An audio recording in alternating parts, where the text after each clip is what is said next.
بالله من الشيطان الرجيم. بفضل الله بسم الله الرحمن الرحيم. الحمد لله رب العالمين، وصلى الله على سيدنا محمد وآله الطيبين الطاهرين.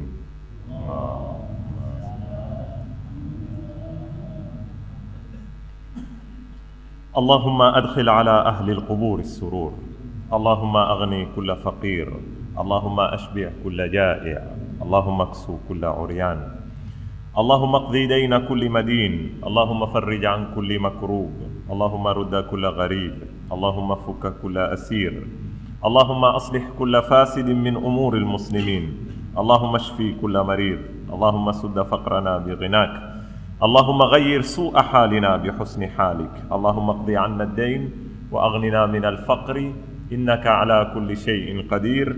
اللهم اشرح بالقرآن صدري، واستعمل بالقرآن بدني، ونور بالقرآن بصري، وأطلق بالقرآن لساني، وأعني عليه ما أبقيتني، فإنه لا حول ولا قوة إلا بك.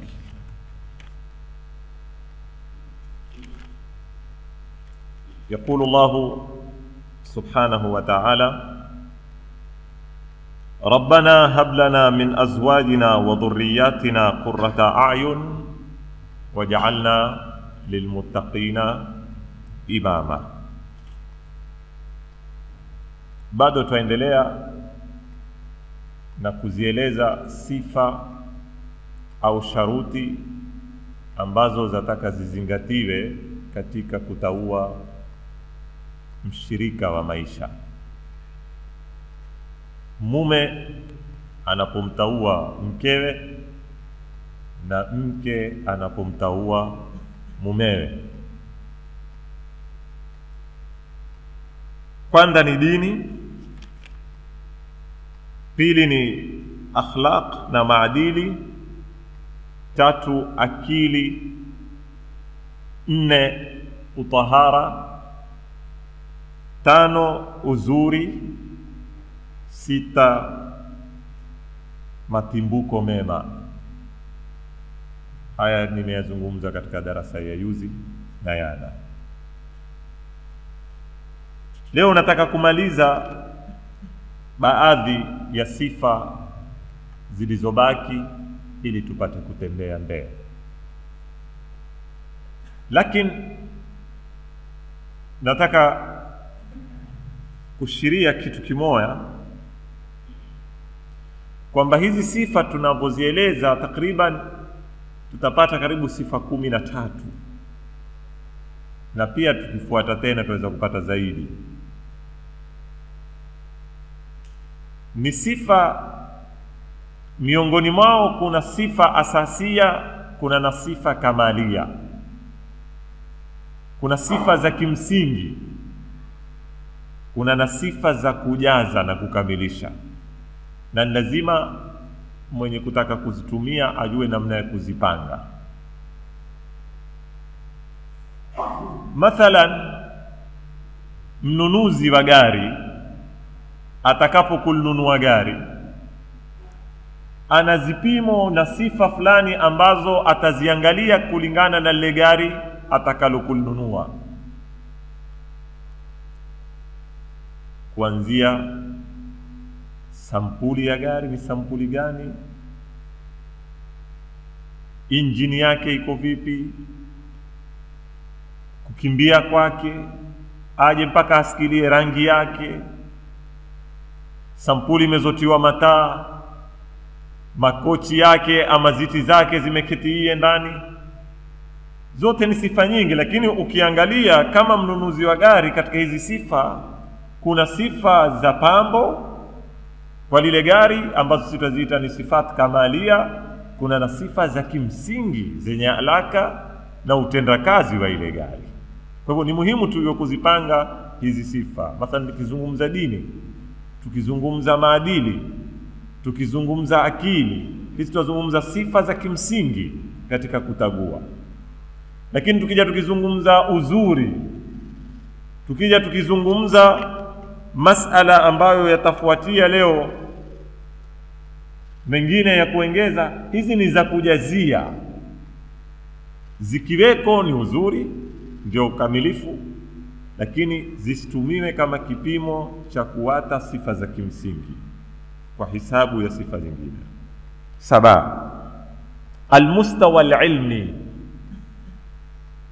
Katika sifa moja au sharti moja ya kutagua mke ama mke kutagua mume ni kiwango cha elimu.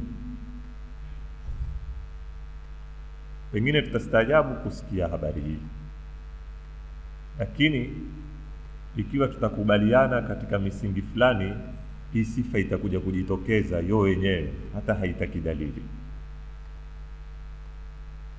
Ikiwa tutakubaliana kwamba talabul ilmi faridhatun ala kulli muslimin wa muslima, kwamba kutafuta elimu kwa kila muislamu mwanamke na kila muislamu mwanamke ni faradhi, kama kuswali, kama kufunga, kama ibada nyingine yoyote.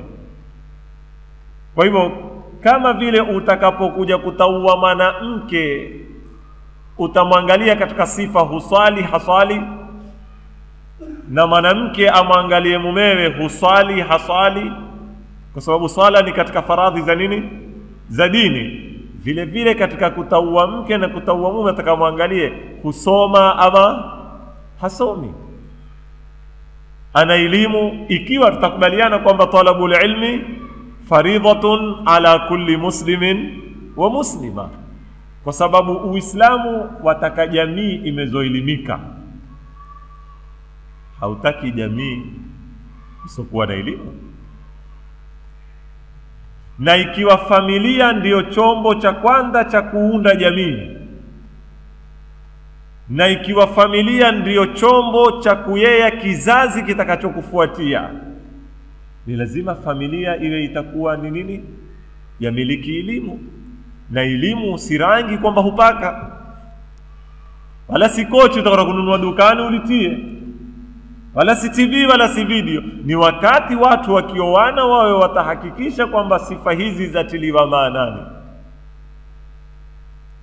Taban watu waweza kunena, sasa ustadhi tuambia watu ambao hawakusoma yani wasiolewe na watu ambao hawakusoma wasioe. La, lakini ni lazima sifa hii iwekwe, ndio itatushajiisha kesho katika kusoma. Iwe moya itazingatiwa situ kama hizi. Kisha bali na kwamba Uislamu watilia maanani elimu na wataka jamii ambayo itakuwa na elimu, ndio itaifanya sisi sifa hii tuizingatie.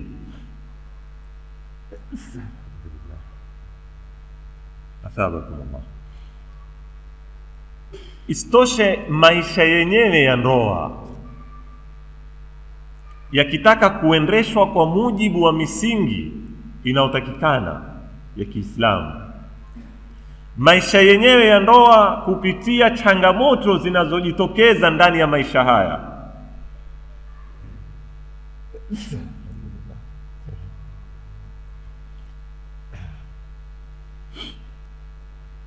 kupitia changamoto ambazo zajitokeza ndani ya maisha yenyewe, yataka kiwango fulani cha elimu katika kuweza kukabiliana na changamoto zile na kuweza kuyapanga na kuyaendesha maisha yale. Nitapiga mfano mdogo mimi wa kiuchumi. Changamoto kubwa iliyoko katika maisha ya ndoa ni masala ya uchumi, na familia kuweza kujua pato lake na matumizi yake. Na japokuwa mwanamume kulingana na mtazamo wa Kiislamu ndiyo chombo cha kuweta senti kwa mujibu wa mafuhumu ya Kiislamu ya ndoa, imempa majukumu mwanamume kuweta senti na kwenda kutafuta kazi aete pale, lakini mwanamke ni chombo cha kuyapanga yale mali yanayoetwa. Ukisoma riwaya mara nyingi utaziona zimempa jukumu sana mwanamke upangaji wa uchumi ndani ya familia. Mwanamume amepewa jukumu la kuweta. Ndio utasikia ile hadithi kwamba Mwenyezi Mungu amrahamu yule mtu wa Mwenyezi Mungu amezompa mke, akimwangalia hufurahi, idha sarathu idha nadhara ilaiha, na akighibu humuhifadhi katika mali yake na nafsi yake. Sasa kuhifadhi mali mvipi? Kuhifadhi mali siku zitukua senti kwamba usafiri, mke wangu mimi na amana hizo shilingi 10,000 za watu, akaenda kazitia kibengini ama ni kazifungia kazihifadhi paka ukia akakupa mwenyewe. Hii ni sampuli ya kuhifadhi. Lakini mafuhumu mapana zaidi ya kuhifadhi mali ni namna ya kuhifadhi uchumi wa ile nyumba. Sasa hapa pia kwataka kiwango fulani cha elimu ambacho kitamwandaa mwanamke na mwanamume pia kuweza kuelewa maisha yataka yapekwe vipi. Na leo matatizo utayapata. Tuko katika shida kiasi kikubwa cha kupanga baina ya pato na matumizi. Hapa sisi twapotea sana, na uchumi wetu wapotea kiasi kikubwa katika hali hii. Una bwana mmoja msomi sana, mtu hapa amu mmoja kitambo sana, kwa na mkewe ameoa, akawa apenda kuweka haya masala ya kuweka ration nyumbani. Kuna masala yao ndio kununua mte robo, ndio kununua sukari robo, ndio kununua mayani sio shilingi 5, ambayo ni maisha hulazimika kwa maskini ambaye hawezi kumiliki ile cha yoyo. Lakini kwa mtu ambaye kwamba aweza kumiliki, hata kama ni maskini, nidhamu ya mishahara ya nini huwa ni aula kiuchumi zaidi kwenda kwa kununua ration ya mwezi mzima kuliko kununua kidogo kidogo. Lakini kuna tatizo katika majumba yetu. Kurudi tukashuka sarka. Wale wanunuao yoyo na wale wanunuao kwa ration. Huyu bwana alikuwa akipata mshahara mwisho wa mwezi, alikaenda kinunua, ameshapiga hesabu ya mte wake mpaka kumaliza mwezi ataka kilo ngapi, sukari yake, unga wake, mpaka sabuni ya kufulia, mpaka sabuni ya kuogea, mpaka dawa ya mswaki. Sasa nafikiri katika hesabu zake alikuwa ni yeye na mkewe na kijana mmoja wawili, akaupiga hesabu ya kinunua sabuni 4 za kuogea kutosha mpaka kumaliza mwezi. Sawa akahunuliwa. Ikifika wiki ya pili nyumbani huokope. Akiuliza mvipi, huwa amepita rafiki yake. Wallahi nitoka hapo dukani nimeweza kufungua duka bana. Na alikuwa mmetoka ndio kuzengia sabuni. Usisumbue, mimi sabuni ninazo. Alikiingia ndani akitunda sabuni akimpa. Kama sitaki kuingia kwenye janib insani, sitaki kuingia kwenye ubinadamu na ukarimu. Sitaki niambiwe hupinga mambo haya. Lakini nitaka kujua ukarimu. Ule ametoka hana mipango katika maisha yake, hayui time ya kwenda kununua sabuni, ameketi mpaka ameingia chooni, pengine amevua na nguo, akishtuka kidakani hakuna sabuni, time ikawa maduka yote yameze kufungwa. Kwa hivyo ule si umasikini umemfanya akose sabuni, ni ukosefu wa nidhamu katika maisha yake umemfanya yeye akose sabuni. Ule astahiki kuwatwa aoge bila sabuni siku ile. Nafikiri nataka tufahamiane vizuri sana. Lakini sasa utakuta ile thakafa, elimu ya kuweza kuhifadhi uchumi na kuupanga uchumi huenda ukakosekana. Ikawa sasa zitu zitaonekana si kupanga nidhamu. Mafumu ya mwanamke hujaikaja ni zitu zimemzidi mume wangu, zimekuwa zingi hapa nyumbani. Sababu kila akizungua uso huona bandali ya unga, akizungua uso huona kigunia cha mtee, akizungua uso huona pakti ya sabuni 4-5. Yeye huja kaona labda sisi tumeshakuwa matajiri, zitu zimetuzidia, kwa hivyo sasa watu tuanze kutoa sadaka. Kumbe wauzorotesha, na ule ulomtolea sadaka kumbe ashafunga hisabu ya mshahara wake, hana mpango tena lau kutakatika chakula ndiani, sababu ashapanga budget. So ushaiangusha familia katika nini? Matatizo ya kiuchumi. Sasa mustawa al-ilmi, kiwango cha elimu katika idara, kwa sababu familia ni taasisi inaotaka idara, na idara yenye majukumu tofauti, huenda tukafeli kuiendesha taasisi hii wakati kunapokosekana kiwango fulani cha elimu. Sineni kila alosoma ufaulu. Nataka tufahamiane vizuri sana, lakini naeleza elimu ilivodori. Yaweza kuwa yatumiwa makosa, ni masala mbali. Istoshe, elimu yahitajika leo kwa mume anayeoa na mke anayeolewa katika malezi. Maana Uislamu wataka umma wenye elimu. Sababu ya kwanza tutaitia kiungo cha elimu. Ndoa yataka elimu kuendeshwa, ni idara. Tatu ni malezi. Vipi tutalea?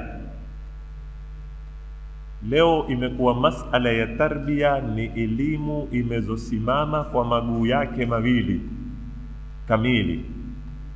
Sio tena elimu ya kuonda hapa na kuonda pale. Manake kuna lugha hutumika jamanini, tunataka kiasi fulani hizi lugha zina ukweli lakini za kupotosha. Katika kila nyanja, sitaki kutoka sana na mifano mingi ya lugha hizi. Lakini tapiga mfano. Leo utamwambia mtu nenda kwenye zijiji. Enda Gerseni. Nenda kama ni zijiji Witongia Dide Waride nini. Wewe mtu ketio hapa Amu ambao umezoea kunwa maji ya mfereji, ama pengine ukiamka pia hunwa mineral water. Nenda ukayaone yale maji wao wanaokuna. Kisha unwe wewe. Uniambie natija zake nini. Kisha umwangalie ule kijana na mama wanaoishi katika maeneo yale, hunwa maji yale. Sasa leo utakuta baadhi katika mimi mathala mtu akifanya mai wasiwasi anakuambia bwana tuateni bwana, haya mambo mapia yamezuka. Zamani hapo sisi tukiishi mai ya zisima, mai ya nini. Zamani alikuwa ukiishi mai ya zisima, alikuwa kinga zako mwilini zote zimeshajijenga kupambana na mambo kama haya. Kama vile leo wale wanaoishi vijijini mai yale hayawadhuru kwa sababu wamezaliwa pale, hunwa yale, mwili una sampuli ya kutakayaf, ukaunda kinga aina fulani za kupambana. Lakini haya mai ya mfereji tunayoumia na wewe kutoka tukizaliwa, wengine wakinwa mai haya huhara, huathiri. Na kila mwili ukiuzowezesha katika mazingira fulani huenda ukakosa kinga aina fulani. Sasa hizi lugha za kwamba tuate kuna uangalie kivumbi kwa sababu ushakosa ile kinga ya kupambana na mambo yale. Si ubwana wala si kutaka kuonesha kwamba wewe uko juu sana, kinyume na ule mwingine. Kwa hivyo mambo yabadilika na hatufai kunena zamani kulikuwa ukiewa halikuwa hakuna masala ya mipango, walikuwa ukizaliwa mtaani, barabara humwe ya kijana, baraza humwe ya kijana. Kweli zamani uko ukitoka mtaa mzima ungia nyumba moja watu wakala. Kukuadhini hapo wa dhuhuri ndipo pakula. Haya maisha tumeyaishi zamani, lakini tuweza kuyaishi leo? Hatuwezi kuyaishi. Mambo yamebadilika. Uaminifu uliokuweko kati ya wazazi zamani na majirani na marafiki uko leo? Ya kusabilisha kumatia mtu tu wewe kijana? Kwa hivyo mambo yabadilika. Kilichokuwa kikifaa zamani leo chaweza kisifae tena. Kwa hivyo leo malezi yamebadilika jamani. Malezi ya kwamba wewe utazaa kijana twende tu atayewa kiwa mnazi utamuyea, muembe utamuyea, punda utamuyea, ng'ombe utamuyea. Ulimwengu ule ulikwisha. Leo tumeingia kwenye ulimwengu malezi kama nilivyonena ni elimu imesimama kwa maguu yake mawili. Si mwalimu peke yake anaohitajika kuwa muyuzi katika kulea. Si mwalimu wa nasari, si mwalimu wa primary, bali mzazi katika nyumba leo ahitajika kuwa na elimu katika kulea, ili aweze kumuunganisha mwane na hali ya maisha yanapokwenda nje barabara. Na ndio utaona leo zile challenges kioko katika maskuli, katika vituo za elimu kwa jumla, si skuli tu, hata madrasa na nini, Wakati katika mikutano unapoketi walimu ama wasimamizi na wazazi, utazikuta katika challenges kubwa ni kushindwa kuoanisha baina ya taasisi na majumba, kushindwa kupeanwa misaada. Mfano tu leo sisi kama hapa Swafa, masala ya integration, katika tabu kubwa tunayoipata ni kwamba wazazi, asilimia kubwa ya wazazi yashindwa kuwasaidia vijana katika masala ya homework katika masomo ya kidini. Hapo hii wazazi watakawaitukue kuonesha mustawa wa dini katika jamii yetu ya Amu umefika wapi. Ama tatizo hili katika skuli hulipati. Ni rahisi mtoto leo akiko standard 1, standard 2, 3, 4 akienda nyumbani na homework atapata imani ukhti yake ama mamake ama babake ama shangazi yake atamsaidia katika maths, ni katika nini, English nini atamsaidia. Lakini ukija kwenye masomo ana Arabic hapati msaada nyumbani. Ni wachache sana wanaweza kuwapa mpaka Qur'ani, hata masala ya lugha ya Kiarabu, mpaka kupractice Qur'ani ndani ya majumba ni majumba machache yanaweza kuwapa msaada huo vijana. Sitaki kutoka kwenye mada kuonesha hii ni moyo watu watakawaione mustawa wetu wa Kiislamu uko wapi katika majumba yetu. Sasa ikiwa mume na mke wanaoana wanaotaka kuzaa vijana kuwalea hawatokuwa na kiwango fulani cha elimu, vipi watalea katika ulimwengu huu? Ndio inkanena almustawa ilmi, kiwango fulani cha elimu. Kama kinena kiwango fulani haikwenda kuzengea profesa wala nini, la, siko hapo. Ni kila mtu aangalie mujtama wetu wa Amu leo, na kila mahala kwa sampuli yake. Maneno ni yanenao yaweza kufaa Amu, yaweza sifaa mahala pangine. Mujtama wetu wa Amu leo, mtu aweze kuishi atakana kiwango gani cha elimu, maisha ya kawaida, ili awe ni mtu. Sitaki kuangalia kusoma kufanya kazi wala kupata kazi wala kupata mshahara mzuri. Nataka kuangalia elimu ambayo yaweza kukufanya wewe uishi kwenye community, kiasi ukiketi na wendani wako wakinena uweze kunena, kiasi linaloendelea uweze kulifahamu. Second, uweze kunena. At least mtu amemaliza form 4 ndio kesho yeye aweze kuishi, aweze kusoma gazeti, aweze kusikia, aweze kuingia katika mitingi, anene na yeye kukiwa na discussion yoyote barazani, aweze kuchangia. At least awe na kiwango cha form 4, aweze kumsaidia kijana kumuyea katika kiwango cha nursery na primary, angalau kiwango cha form 4. Na katika dini pia tuangalie ni mustawa gani ambao utatusaidia kijana. Al-ummu madrasa, nani Ahmad Shauqi Bek kama shairi yake nena, al-ummu madrasatun in a'dadtaha a'dadta sha'ban, sijui adhima al-a'raqi, mpaka kumaliza mwisho wa shairi. Sema ummu, mama ni madrasa, ukimwandaa sawa sawa mama, basi amini wewe umeunda umma. Tena umma umezokita mizizi, umma umezokita nini? Mizizi. Nasari ya kwanza ni mama na nyumbani, si kule skuli. Lakini wako waume na kina mama wamezoandaa kutekeleza dori hili, mtatosheka na sifa hii sendi mbele sana, ambao ina tandu nyingi ndani. Kwa hivyo kiwango cha elimu ni muhimu katika zitu za kukamilisha sharuti za ndoa, ingawa sisemi ni za kimsingi, na ni muhimu mbali na elimu kuangaliwe na dini na akhlaq. Nyingine ya 8, atanasubu fi sini. Je, katika kutaua, mke kumtaua mume na mume kumtaua mke, kuna dharura ya kulingana miaka, kuangalia unsuru ya umri? Iko dharura, iko dharura ya kuwa na tanasub katika miaka. Na kuna tabia watu hupotea, likulli qaida shuruz, kila msingi kuna zitu zimezotoka kwenye msingi. Na wakati unapokwenda kutoa dalili, watu wa dalili kwa msingi. Usishike zitu zimezotoka kwenye msingi kwa sababu ni nadira. Mathalan, mtu aweza kutuambia sisi tunavyojua katika sera ni kwamba Mtume Muhammad sallallahu alaihi wa alihi wasallam alioa akiwa na miaka 25.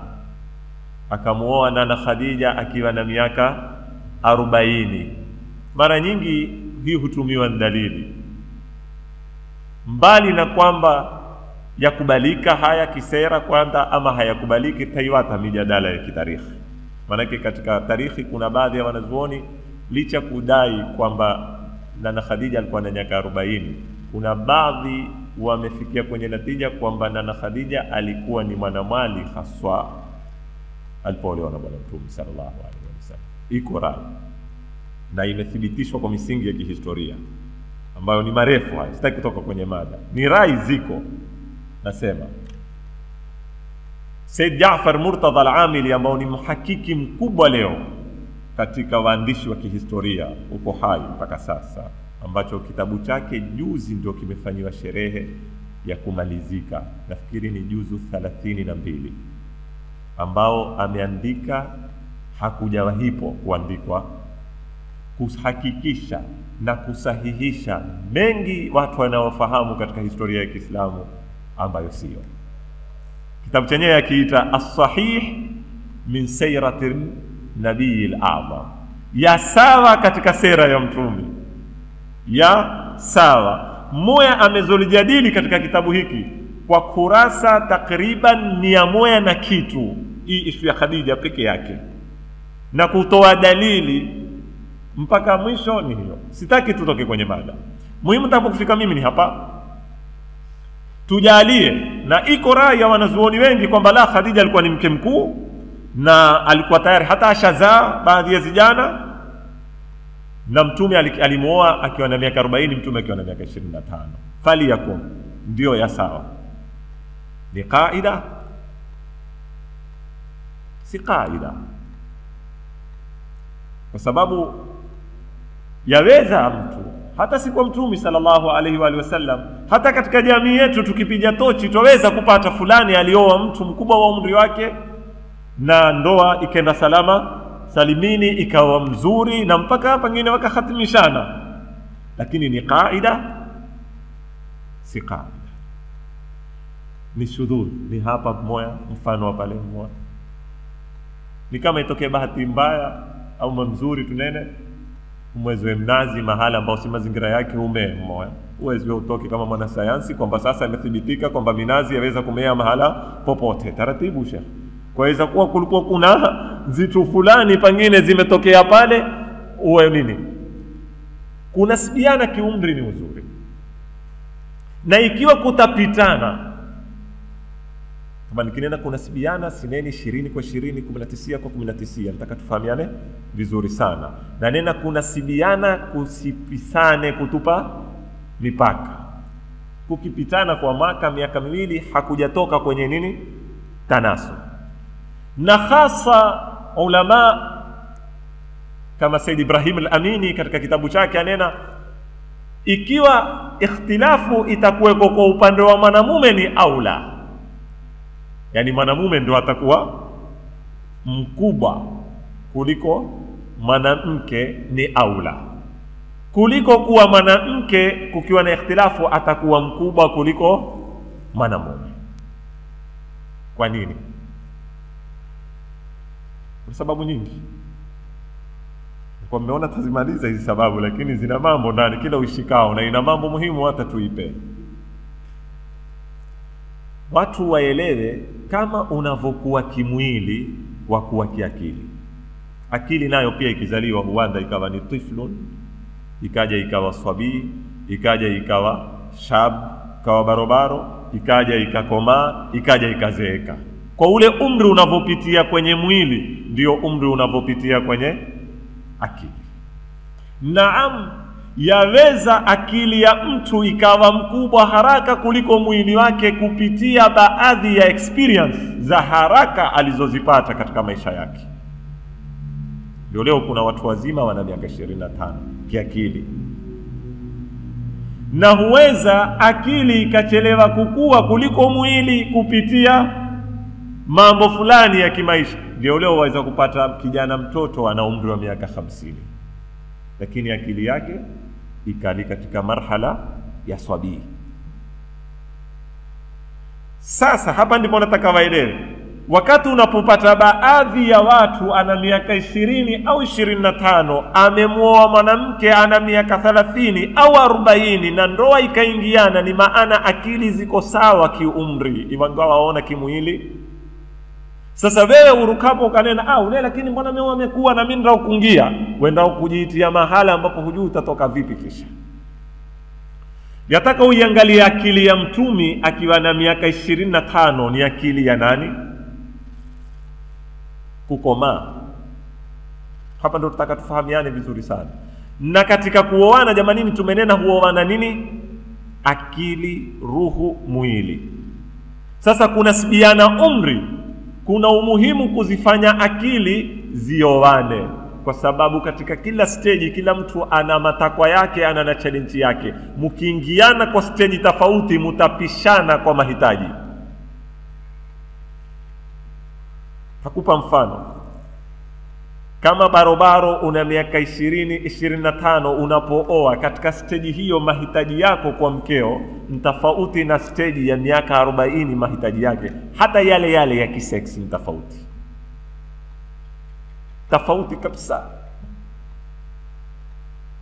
Katika mambo ya kiujana lile tendo katika kulitekeleza katika ujana na katika kulitekeleza katika kukomaa kuna tofauti.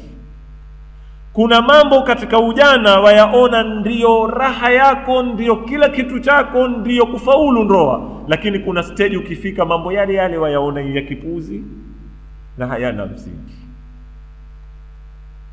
Sitaki kuingia zaidi ya hapo. Lakini tatizo liko wapi? Tatizo kunapokuja kupishana hizi stage.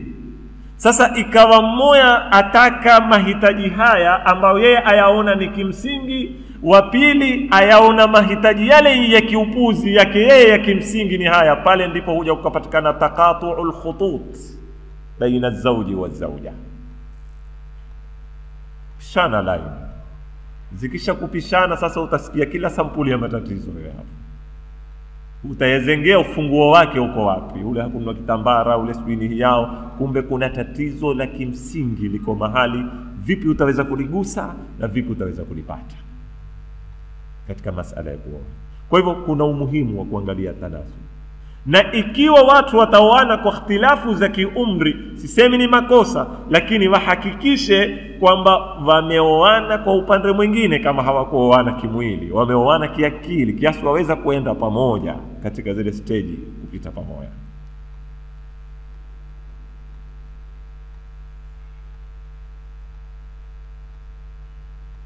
Tisia, katika sharti au sifa muhimu katika kuoana, narudia tena, haswa ulimwengu wetu, ni masala ya kuhakikisha usalama wa kimwili wa anayeoa na wa anayeolewa. Fikiri leo mambo yako wazi, maradhi yamezoingia. Maradhi yako kitambo, lakini yalikuweko maradhi ambayo hayayawashinda madaktari. Maradhi ya ngono mengi yako, lakini yalikuwa ni maradhi yanayodawa na huweza kutibiwa na mtu akafanya nini? Akapoa. Sampuli mbalimbali, maradhi sila, maradhi ya nini, kila sampuli wameyataja wanasua. Lakini ulimwengu umekuja kufika katika mahali baada ya kudhihiri jangwa la ukimwi, na mpaka sasa kuwa ni challenge haiwezi kukabiliwa wala haijapatikana dawa. Nafikiri itakuwa ni jambo la busara kabla ya kuangalia dini. Nasemaje? Mume apimwe kabla ya kuoa na mke apimwe kabla ya kuolewa. Na najua kwaweza kuwa kuna pingamizi nyingi za kimila na za kidasturi na kuheshimiana, na pengine tukarudi tukazivisha nguo za kidini kuzilinda, lakini ukweli lazima uwe ni ukweli. Tuutake tusiutake, ndivyo ilivyo. Kwa ila sisi tuhatarisha maisha ya vijana zetu. Dini pia yatuambia haya. Ingawa wakati wa Mtume alikuwa hakuna ukimwi, kwa hivyo tutapata tabu sana tukienda kuzengea hadithi zinazozungumza ukimwi. Hakuna ukimwi. Lakini tuangalie maradhi yalokuwa kwa wakati ule yalokuwa yakitishia kama ukimwi leo. Maradhi gani? Utapata ni judhami na baras. Mwambia maradhi ya mbalanga yale hizi na yani. Kisha zitukue hadithi za Bwana Mtume sallallahu alayhi wa alihi wasallam zinaoyazungumza maradhi yale, uyaangalie ziko sawa na masala ukimwi ama haziko. Tumewaambia furra minal majdhumi firaraka minal asad. Kimbia, kaa kando na mtu ambaye amepatikana na maradhi ya judhami kama unavomkimbia simba. Kwamba hii hadithi pia nitakaieleweke, ikitumiwa makosa pia tutakuwa tumeutumia makosa. Si kumejulikana fulani una ukimwi, akitokea maana yake twajua simba ukimbiwa hiyo. Ni hiyo sasa kukaya habari ama kukatokea simba pale, Allah wa rasulu alam. Tena taangaliwa mwenye 100 mita hapa nzuri zaidi nani. La, si masala hayo. Si masala kwamba ikiwa fulani una ukimwi tukimuona tumkimbie. Kama mwanzo wa kuingia maradhi haya nafikiri lilikuwa tatizo hili paka zama za haki za binadamu zikaingia kati, paka kukawa katika hospitali huwekwa rumu fulani za watu wenye ukimwi, vikawa wale watumishi ama manasi hutuma chakula kwa salamu, utiwa mlango mkono nani kikarushwa kukabanwa mlango, kwa sababu watu walikosa kuuelewa kwamba ukiketi naye hawezi kukupasa, ukizungumza naye hawezi kukupasa. Kuna mambo mengi ambayo leo yamefafanuliwa kupitia semina nyingi zinazofanywa vipi huambukiza. Kwa hivyo furra minal majdhumi firaraka minal asad. Hadithi hii ya asisi msingi muhimu katika sisi kujikinga na maradhi na maradhi yanao sifa ya kuambukiza, kukaa kando nayo. Kisha Qur'ani yatuambia wala tulqu biaidikum ila tahluka. Hamuna nafasi, sio tu huna nafasi ya kumdhuru mwenzako katika Uislamu, huna nafasi ya kumpiga mwendani wako, huna nafasi ya kumuua mwendani wako, huna nafasi pia ya kudhuru mwili wako, kwa sababu mwili wako si wako. Mungu wewe si wako, wewe Mungu. Mpaka huu mwili wako mpaka upate amri kutoka Mungu utautumia vipi? La, mtu hawezi kunashika kisu, si mwili wangu kaikata. La, si mwili wako, huruhusiwi kuudhuru mwili wako. Ndio hii aya inatuambia wala tulqu biaidikum ila tahluka. Msijitupe kwa mikono yenu katika maangamivu. Je, leo hali ilivyo ulimwenguni jamani, tuambiane ukweli. Mwanamke anayekwenda kuolewa na mwanamume bila kupimana, au mwanamume anayekwenda kumwoa mwanamke bila kupimana, twajitupa kwenye maisha maangamivu kwa mikono yetu ama hatujitupi? Kwa hiyo aya yetu khutubu yatuambia wala tulqu biaidikum ila tahluka. Miaka 2 au 3 nafikiri kama sikukosea, tulikuwa na semina pale la Mufoti. Semina hii tuliitishwa na kadhi wa hapa, na zaidi iliitishwa mashehe. Hii semina ilikuwa kuna kampeni yataka kuanzishwa kwamba kadhi asitoe cheti kule ofisini. Mkono watu wawili wameoana bila ya kupata barua kutoka hospitali ya daktari, yani si barua natija kwamba hao watu wamepimana, yani uthibitisho kwamba wamepimwa hana ukimwi na wamepimwa hana ukimwi, ile ni sharti katika kutoa kile cheti. Na lengo lake ilikuwa tunataka kufikisha wapi? Kwamba ni kuwashajiisha Waislamu wasioane mpaka wafanye nini? wapimane. Katika mjadala, kuna mijadala katika mashekhe, wengine huunga, wengine hupinga. Mmoja akainuka akanena, lakini huku ni kuumbuana. Umenifahamu kwamba hoja kubwa ni kuumbuana, na Uislamu umetuamrisha kuhifadhi heshima. Kwa kadri wewe unavyotuambia kwamba hatufai, lazima tuhifadhi maisha, lakini pia lazima tuhifadhi heshima ya mtu na karama yake. Haifai kumuumbua mtu. Na leo ikisha kwenda kupima fulani mkora kutaka mala fulani mamba nitakapime, kishtuka waliyadhu billahi min dhalika amekuwa fulani ule unao, ishaenea kwenye mui swa kwa huku kwetu ni mitoto. Huoni mambo haya sasa itakuwa ni shamaliza kimaisha ule mtu. Kama mjadala mkubwa sasa, hii kawa challenge pia nayo imejitokeza kwamba itakuwa ni chama cha kuumbuana. Mwingine akajibu akanena, kweli sasa sisi tuko kwenye mbea matatizo mawili ya kidini hapa. Kumuumbua Muislamu haifai, na kuitokomeza kwenye maisha pia haifai. Lakini sisi katika Uislamu, katika usuli al-fiqh, tuna qaida yaitwa qaidatu tazahum. Qaidatu tazahum. Qaidatu tazahum ni qaida unapopambana na haramu mbili au wajibu mbili na ukashindwa kuzitekeleza zote mbili, lazima utague moja. Ndio hiyo qaidatu tazahum. Tazahum ni zitu kugongana.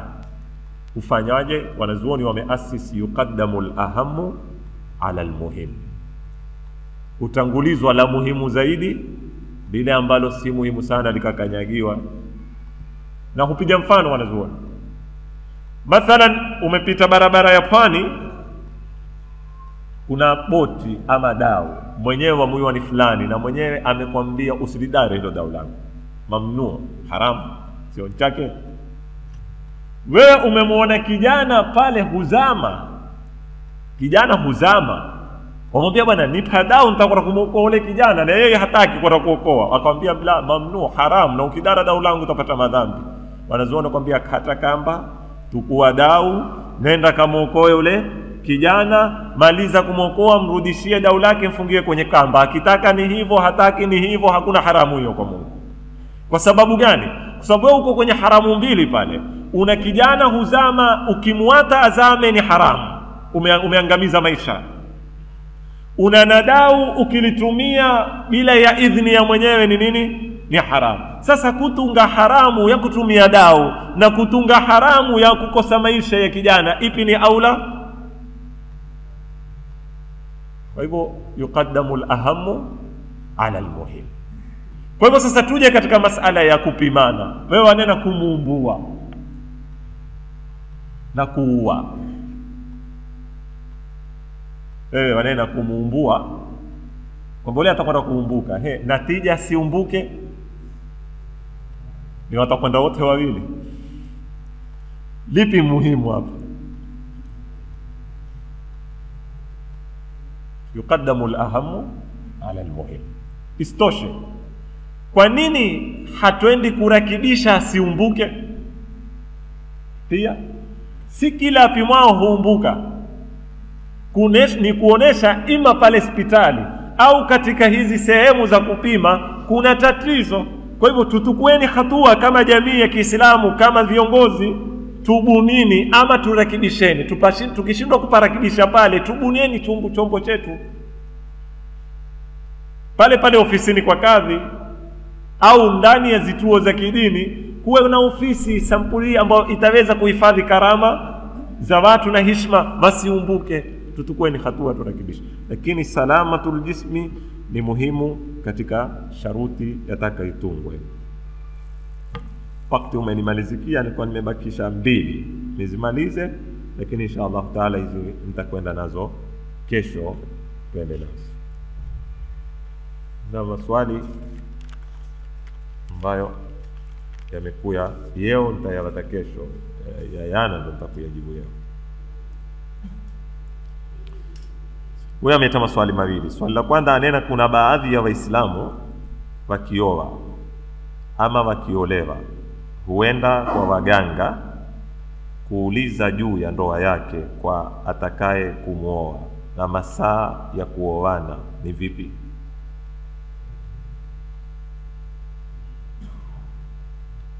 Kwanza nataka kuzungumza kitu kimoja. Juzi nimezungumza kwamba masala ya kuoa au ya kuolewa mwanamke hayana alaka na istikhara. Kumbuka nilizungumza masala ya istikhara, pamoja na kwamba istikhara ni chombo cha kidini kinachokubalika na kimezosisitizwa watu waswali rak'ataini ya istikhara, lakini nikanena masala ya kumjua mwanamke huyu ni mzuri si mzuri, una dini hana dini, una tabia nzuri, hayajulikani kwa kupitia rak'ataini. Kuna ndia zake za kuoa. Kwa hivyo mbali ya kwamba istikhara ni chombo cha kidini kinachoheshimika, kinachokubalika, tumekikataa katika kutumia hapa, kefu ikiwa utanambia masala ya uganga ambao una walakini katika Uislamu.